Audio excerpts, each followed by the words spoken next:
Vice President Harris and Liz Cheney stepped out into this voter conversation that is taking place live right now there in Brookfield, Wisconsin. Let's watch.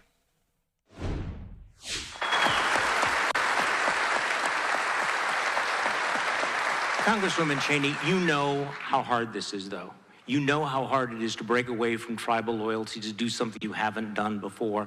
So I'd like you to address that as well. Lindsey Graham was on television yesterday saying, what are you, never Trump Republicans, what are you thinking of? How could you possibly do all of this?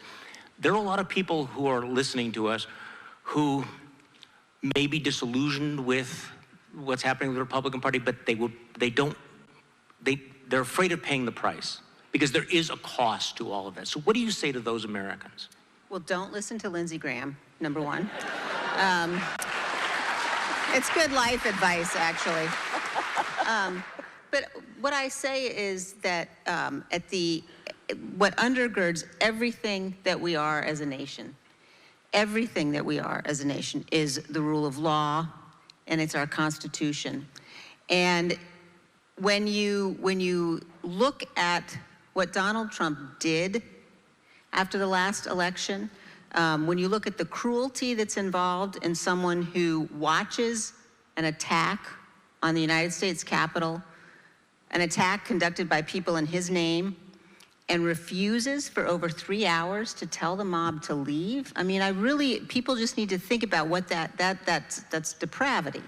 He watched the attack happen, and people kept asking him, please tell the people to leave. And law enforcement officers were being brutally beaten, and the Capitol was being assaulted, and he would not tell people to leave for over 3 hours. That cruelty is the same cruelty that we see when he lies about the federal government's disaster response, when he puts people's lives at risk because he won't tell the truth. He's a man who's unfit to be the president of this good and honorable and great nation. And so I've spent a lot of time working before I was elected to Congress in countries around the world that weren't free, or where people were trying to achieve their freedom. And I know how fragile this can be, how fragile democracy can be. And so in this election, we have a choice. We have the choice of somebody in Vice President Harris who you know is going to uphold the rule of law. You know that she's going to lead this country with a sincere heart. You know that she is going to always be thinking about what is best for this nation. We might not agree on every issue, but she is somebody that you can trust and someone that our children can look up to. And I think it's so important for us to cast the vote for Vice President Harris this time around. Vice President, I was thinking about one of your social media posts recently where you go through all the things that Donald Trump has bailed out of, that he won't debate you, that he won't do interviews, that he's refusing to release certain information. And you asked an interesting question, what is he hiding? Yeah. So what in fact is he hiding? Well, I wonder what is he hiding. I also wonder what his staff is trying to hide by preventing or suggesting he not debate me again, not do these interviews. It is the norm, as you know, that presidential nominees will do a 60 Minutes interview. He has refused to do that. He is pulling out of interviews left, right, and center. And I think that what we see about him in public, whether it be his rallies or, as you said, would it be called just a solo dance? I don't know that it has I don't think it has a name to it. Dance is really generous. Yes, what that was. I think it does lead us, and it should lead us to observe that he is increasingly unstable. But you don't have to take my word for it. Listen to the people who know him best. The people who worked with him in the White House, in the Oval Office, in the Situation Room. His former chief of staff, 2 former secretaries of defense, his secretaries of defense, his former national security advisor, and of course his former vice president. And they have each talked about, the chief of staff, that Donald Trump has contempt for the Constitution of the United States. Not only has that been said by a former chief of staff of the former president, but we know he has openly talked about his intention to terminate the Constitution of the United States. I have taken that oath 6 times as district attorney, twice, elected and reelected, as attorney general of the largest state in California, twice, as United States Senator, and actually now as vice president. And the Congresswoman and I have talked about that. That is an oath one must take seriously. It is a duty to defend and honor and uphold the Constitution of the United States. He has said he would terminate it. Anyone who wants to be president of the United States should never again be able to stand behind the seal of the President of the United States, having said they would terminate the Constitution of the United States.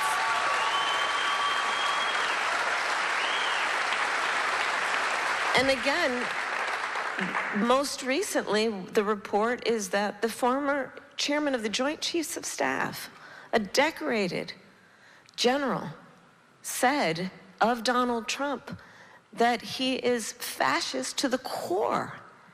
These are the people who know him best, people who worked with him. And so, yes, we can talk about that moment on stage of the music and all that, but I think it's very important that we acknowledge, and I've said publicly, Donald Trump is an unserious man. And the consequences of him ever being president of the United States again are brutally serious. Brutally serious. To the Congresswoman's point, I have now, as Vice President of the United States, met over 150 world leaders, presidents, prime ministers, chancellors, and kings. Many of them multiple times we are on a first-name basis. Most of them allies in connection with NATO, and I've met with them in connection with our standing rightly with Ukraine. The world is watching this election, and our allies are worried. Because the reality is that when we as the United States of America walk in these rooms around the world, we walk in chin up, shoulders back, with the earned and self-appointed authority to talk about the importance of democracy and rule of law. And being a role model, this is a room of role models, we know as a role model, people watch what you do to see if it matches up to what you say. One of my very real fears, Charlie, to be candid, is I hope that we as the American people fully understand how important America is to the world. I hope we really, really understand that. Because this is about what will happen to and with us as Americans, but it will impact people around the world. Let me follow up on that, Congresswoman, because I was on a podcast recently with another pundit who was saying that she was afraid that America was sleepwalking into authoritarianism, that American voters were not sufficiently alarmed. And as the Vice President just said, the former chairman of the Joint Chiefs of Staff just said that Donald Trump was the most dangerous threat facing the country. Do Americans in this last 15 days, do they understand that, and what has to happen in the next 2 weeks for them to really understand the danger? Yeah, I think that they think they do. And, you know, one of the things I remind people is that although not every Republican who is casting a vote for Vice President Harris will say publicly that they are, there's clearly, you know, a threat associated with that in some instances, but millions will. And they will do that for a whole range of reasons, but what you mentioned is so important. I mean, when I think about, you know, the first time I ever voted was for Ronald Reagan. I've known presidents well, obviously, particularly I know Vice President well, in addition to Vice President Harris.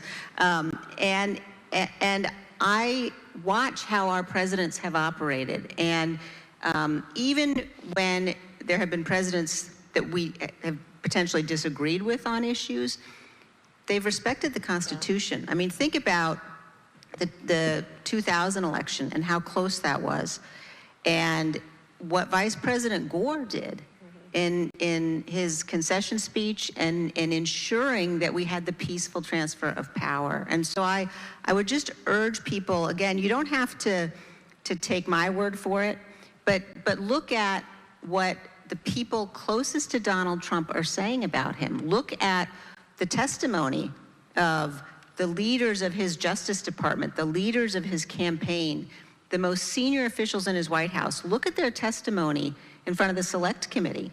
You know, they're the ones that told us everything that we know about his plan to overturn the last election, about what he did watching the attack from his dining room.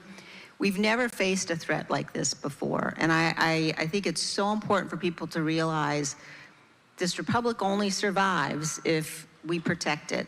And that means putting partisan politics aside and standing up for the Constitution and for what's right and loving our country more. Do you think we'll be hearing more from some of those folks in the next 15 days? The generals, the chiefs of staff, the people who really understand exactly how unfit Donald Trump is? I do. I also think that, you know, that they have been very clear so far. I mean, you've had hundreds of national security officials who served in Republican administrations endorse the vice president. And all of the things that you know, the fact that these people aren't endorsing, the fact that Vice President Pence was the most loyal person there was to Donald Trump, he won't endorse him because he knows Donald Trump asked him to violate his oath of office. Now, that should also give you a lot of pause about J.D. Vance. J.D. Vance is there because he will do what Donald Trump wants, and that makes him a particular danger to the republic as well. And I'll add to that point. Understand also what happened in the last few months when the Supreme Court essentially told the former president he will be immune from anything he does in office. So whereas before there was at least some threat of consequence and accountability, that no longer exists. And to the Congresswoman's point, imagine Donald Trump, based on everything we know about him and everything we see now and before, imagine him with no guardrails. Because all of those folks who worked with him before, they're not, those who held him back, who attempted to ensure that he would follow the law, are no longer there. And we have the Supreme Court decision. So the stakes are very high. Okay, let's go to the audience for some questions. We have some undecided voters who have some questions for you, Madam Vice President. Let's go to Lisa Brockman from Madison. Lisa is a small business owner. Hi. Good evening. Thanks for taking my question. I have a question on reproductive freedom. Yeah. And I come from a conservative, Christian, pro-life family. And I was a Republican until Donald Trump's presidency. Like most Americans, I believe in a woman's right to choose. Yeah. And with the overturning of Roe v. Wade, my 21-year-old daughter now has fewer rights than her mother or her grandmother's. Yeah. I no longer recognize the Republican Party. They have introduced bills from everything from restricting birth control to bringing homicide charges for abortion. It is such an extreme, radical agenda by any standards. And it seems less about the unborn and more about controlling women.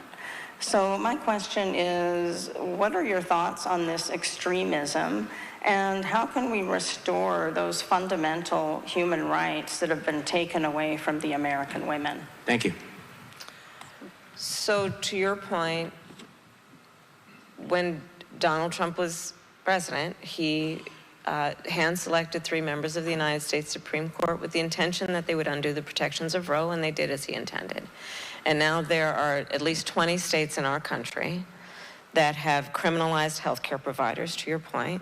I mean, in Texas, the law provides for prison for life for a doctor, nurse, healthcare provider for doing what they believe is healthcare and in the best interest of their patient.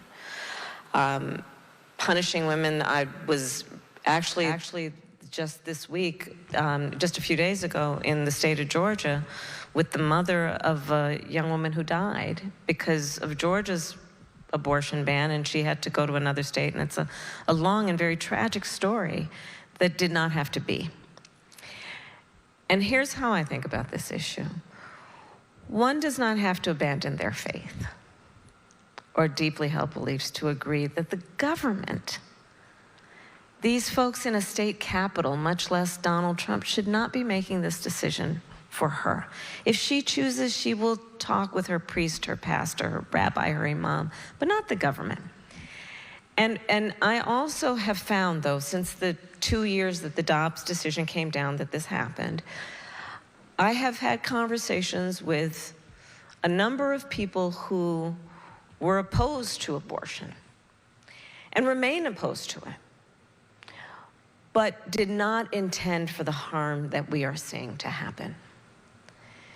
And I think as this decision came down and we are seeing the harm, there are more and more people who are agreeing that this should not be the government making this decision for women and their families. And the way that we will address this is eventually Congress needs to pass a law restoring those protections. And we need to agree that in our society, you know, we should not have laws that are treating people in a way that is causing such harm. I'll give you another example of the harm that is going on. I started my career as a prosecutor. I have prosecuted everything from low-level offenses to homicides. But one of the reasons I became a prosecutor is because when I was in high school, I learned that my best friend was being molested by her stepfather. And so I said to her, you have to come live with us. I called my mother. My mother said, of course, and she did. And I made a decision early in my life that I wanted to do the work that was about protecting vulnerable people. There are some of these bans that include no exception for rape or incest. I have specialized in those kinds of cases. And the notion that we would tell a survivor of a crime that is a violation to their body, that they have no right to make a decision about what happens to their body next, I mean, I think that's just unconscionable. I think it's immoral. And so this is one of the issues that is at play. And when this issue has been on the ballot since the Dobbs decision came down, in so-called red states and so-called blue states, the American people have voted for freedom. Congresswoman Cheney, I'd like to get your thoughts on this as well.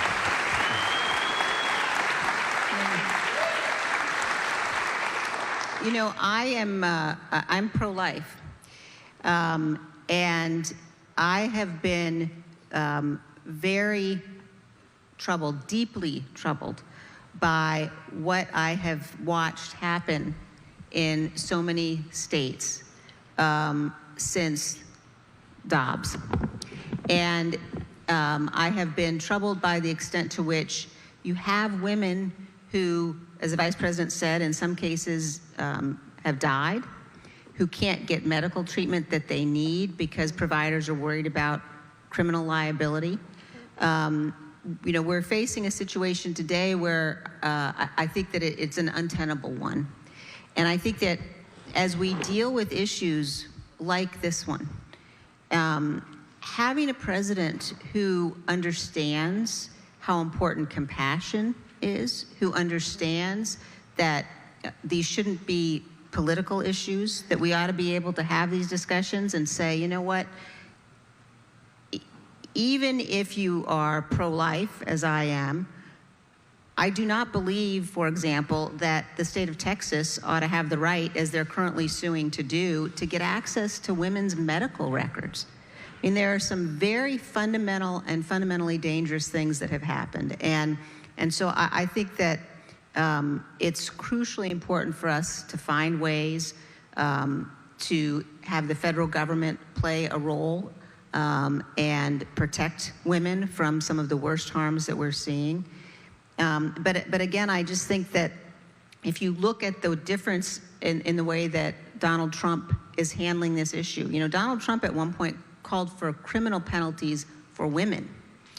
Now, you know, he's been now trying to you know, sort of be all over the place on this issue, although he expresses great pride for what's happened. And I think the bottom line on this, as on so many other issues, is You know, you just can't count on him. You cannot trust him. We've seen the man that he is. We've seen the cruelty, and America deserves much better. Thank you. Thank you, Lisa. So we have another question. Carolyn Mitchell from Wauwatosa has a question for the Vice President as well. Hi. I have concerns about the strength and the health of the Medicare and the Social Security system. There have been a lot of suggestions for improving or protecting it. Some of them raising the age for full acceptance of Social Security. There's also the idea that we would end the cap on the Social Security tax. There is also the suggestion that we raise the tax rate on both Medicare and Social Security. And of course, the last one is to reduce the benefits. So my question for you is, how can we protect the health of both Social Security and Medicare without reducing the benefits? Thank you. So, first of all, thank you for your question. Actually, just today, I believe it was, within the last 24 hours or so, an independent review of Donald Trump's policy on Social Security has indicated that under his policy, Social Security would become insolvent in 6 years.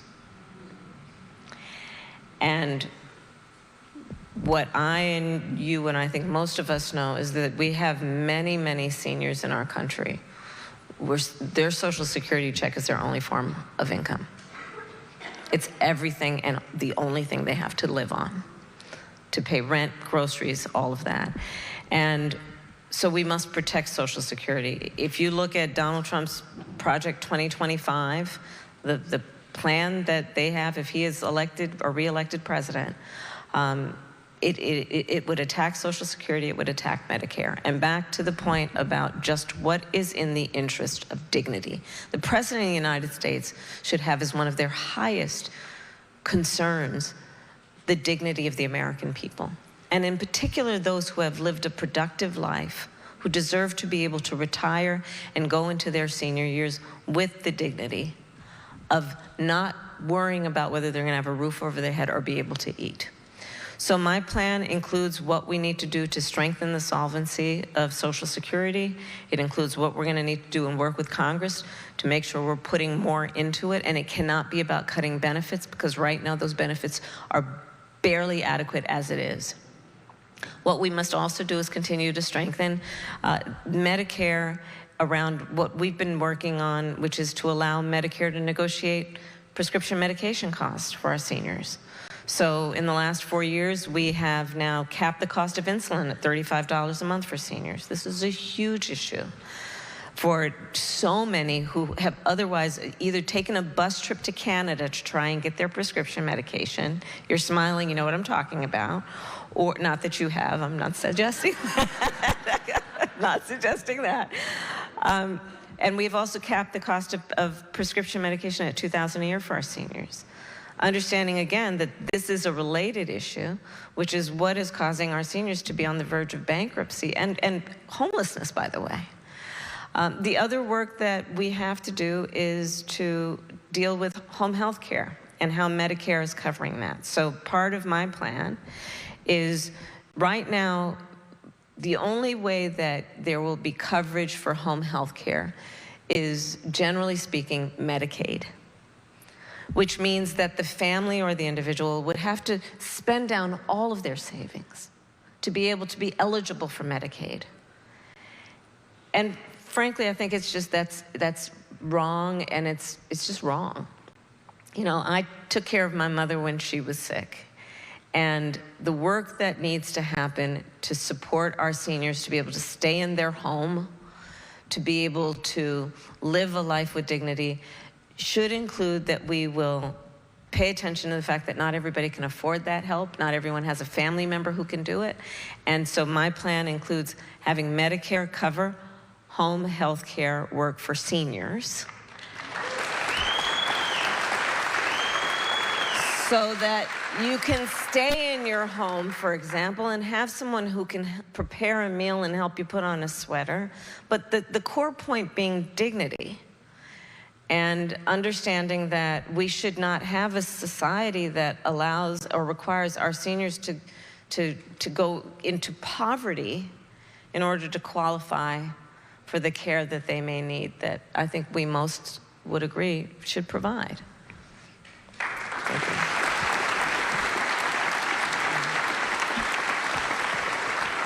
And we have another question from the audience from Dan. Dan Boberell, who is a retired school teacher, taught at MPS, and now lives in Waukesha. Again, a genuinely undecided voter, I understand.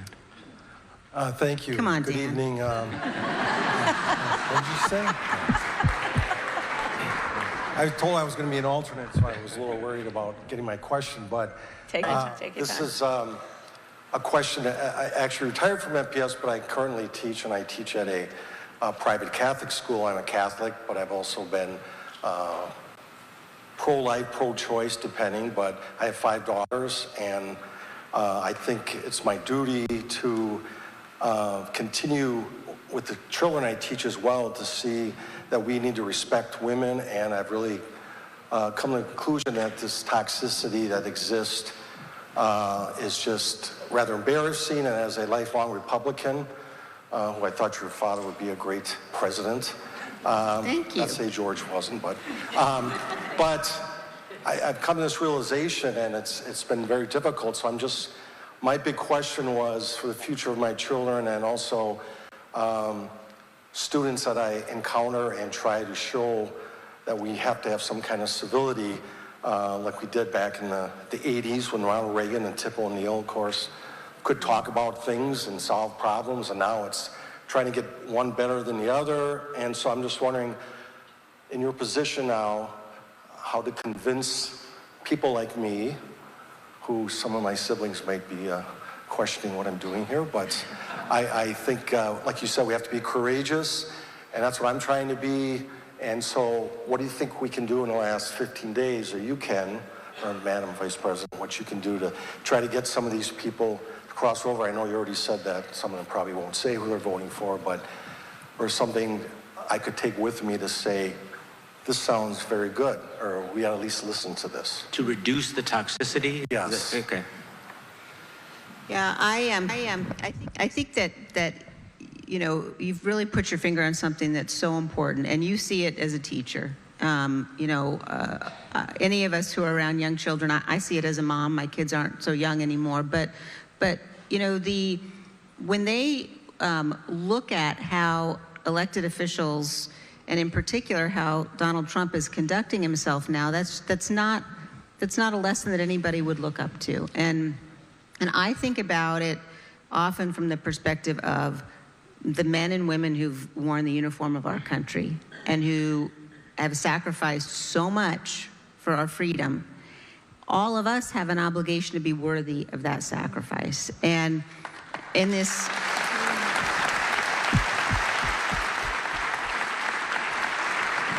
you know, in this moment, there are millions of good and honorable people who Donald Trump has just fundamentally betrayed. And I think it's so important for people to think about this from the perspective of, you know, the decision to give somebody the power of the presidency means that you're handing someone the most awesome and significant power of any office anywhere in the world. And you have to choose people who have character, choose people of good faith. You know, the framers knew this. The framers knew that it was so important that, you know, we take an oath, but that also fundamentally you had to have people of character. And Donald Trump has proven he's not one of those people by his actions. So, you know, what I say to people is, look, for us to get back to a time where we are actually having policy debates and discussions and disagreements, we have to protect what undergirds all of this. And what undergirds all of it is the Constitution. And we have to be willing to say, as a nation, we're better than partisanship. You know, and I say this as someone who spent a lot of years engaged in partisan battles. And there are important debates we have to have. But if we allow someone again, if we give him the power again to, do all of the things he tells us he's going to do. He says he'll terminate the Constitution. He says he'll deploy the military against the enemy within. That is a risk that we just simply can't take as a nation. And I think that, this vote, this election cycle, this time around has to be about so much more than partisanship. And I will just end this by saying, and I also know, because I have spent time with Vice President Harris, because I have come to understand what she believes about how she will govern, that she will be a president for all Americans, that she's committed to listening and committed to having viewpoints, some of which, come from different ends of the political spectrum. And if you think about how you conduct, your life outside of politics, how we all conduct our everyday lives, those are the kinds of people that you trust. Those are the kinds of people you can work with. Like if you wouldn't hire somebody to babysit your kids, like you shouldn't make that guy the president of the United States. I mean, that's pretty basic.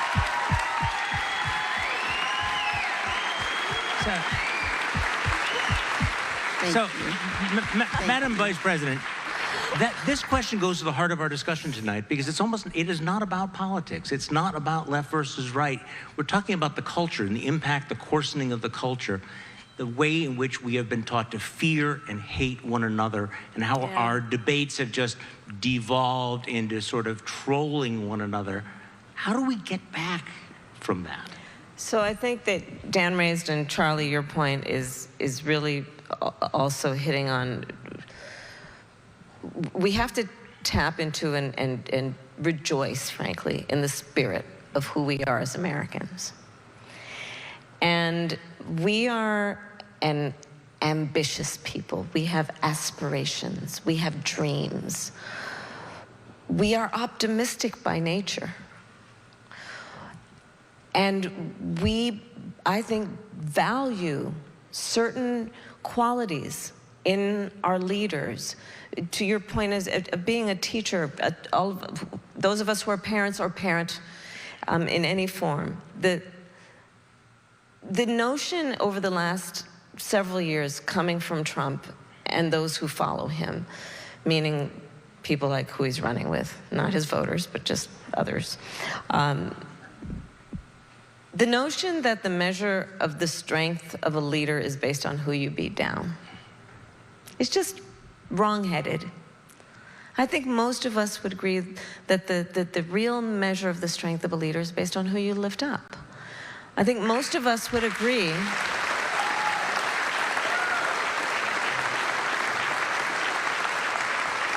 and most of us would agree that it is, when we talk about character, it is the sign of strong character to have empathy, to have some level of concern and care about the well-being of other people, and then to do something about that. And I think there's so much about this election that calls into question whether we are on a track with a Donald Trump as president to actually teach and to show our children our definition of a leader. And is that it? One of the issues that I think has resulted in the kind of toxicity that you've been describing is that he tends to encourage us as Americans to point our fingers at each other. That's not in our best interest. The vast majority of us have so much more in common than what separates us. We are stronger as a nation when we are working toward a common goal, at least on the most basic fundamental priorities. And I think in this election, you can look at, for example, how he presents in his events to know that he really does not have a plan for America that is about investing in our future, investing in our children, investing in our economies and new industries, investing in our relationships around the world. It's all about himself and his personal grievances. And do we want a president of the United States who spends full time plotting revenge while they sit in the Oval Office? Or a president who is actually focused on the American people? I would also say as a point that I think the Congresswoman exemplifies in so many ways, the strength of our democracy requires a strong two-party system. It really does. It requires that we have healthy debate, based on, based in logic and fact, and that we debate it out, have good, vigorous debates, have a good fight over policy. That's good for democracy. But not to point our fingers and call each other names over trivial, petty grievances. So I think all of that is at stake in this election, and tapping into the commonalities that we have around some of these fundamental principles, I think, is going to be key. Well, that's why the stakes are so high, right? Because the presidency is a role model, but America is a role model to the rest of the world. Yes. So in the very short amount of time we have left, Congresswoman Cheney, just talk a little bit more about the stakes for the world. We haven't talked about the stakes for the future of Ukraine, NATO, of all the other democracies who are looking to us. They're so high, Charlie. And, America's safety and security depends upon America leading, and it depends upon allies. Yeah. And when you have someone who is erratic and chaotic and unstable, that puts all of us at risk.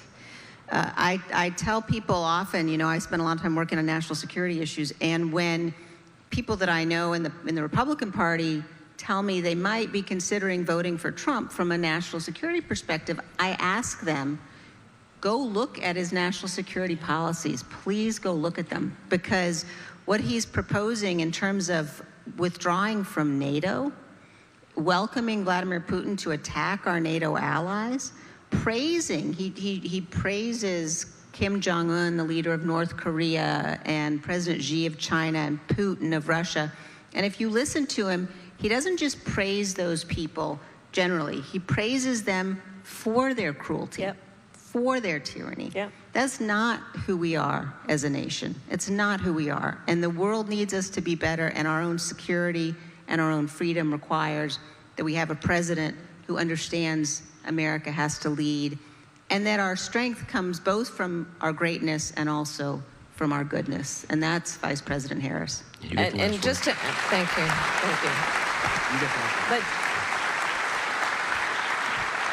But just as a point of emphasis on this important point, understand that this is an individual, Donald Trump, who is easily manipulated by flattery. And we've seen that. Don't forget, he dared to even consider inviting the Taliban to Camp David. Remember all this, the love letters with Kim Jong-un. Let's remember what we just most recently, what was reported. During the height of COVID, Americans were dying by the hundreds a day. Nobody could get their hands on COVID tests. You remember what that was.